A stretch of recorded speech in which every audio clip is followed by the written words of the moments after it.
Ant stalo turime keletą pultelių, tarp jų yra Aprimatic R2 pultelis, legendinis HRmatic, ketvirtas modelis ir EGV Italija pultelis. Visi tie pulteliai turi Aprimatic kodą. Dabar patikrinsim, spaudžiam į analizatorių, dabar paspausim mygtuką.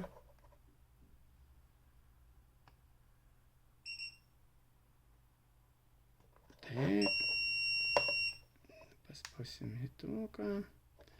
Jis rašo release, tai reikia dabar palaukti. Laukiam ir dabar parodė, kad name Aprimatic, kodas yra rolling ir visa kita informacija. Tai dabar vėlgi grįšime į pradinę būseną. Dabar vėl įjungsim sekantį pultelį. Vėlgi pažiūrėsim, ką rodo analizatorius.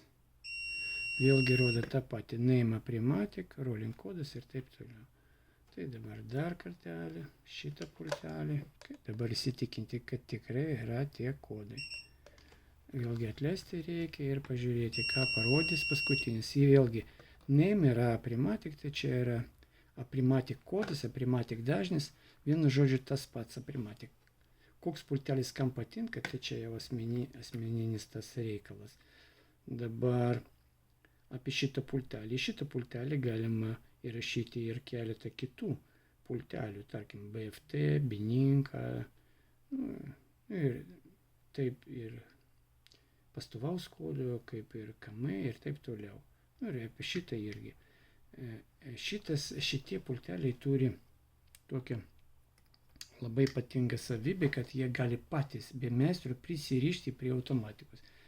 Jeigu mes nukopijuosim tą kodą į šitą arba šitą pultelį, tai paskui jis gali sugeneruoti tą pultelį. Tarkim, dabar parodysiu, stovim labai šalia jūsų automatikos, vartai yra uždarytam padėtyje, spaudžiam šitą mygtuką, užsidegė ledis, neatleidžiam, laukiam, kol jis pradės mirksėti, tada atleisim visą, tuo metu visa informacija siunčiama į imtuvą,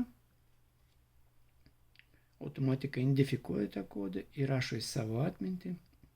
Dabar turime palaukti, kol užbaigs savo darbą. Ir po 15 sekundžių pultelis jau veikia.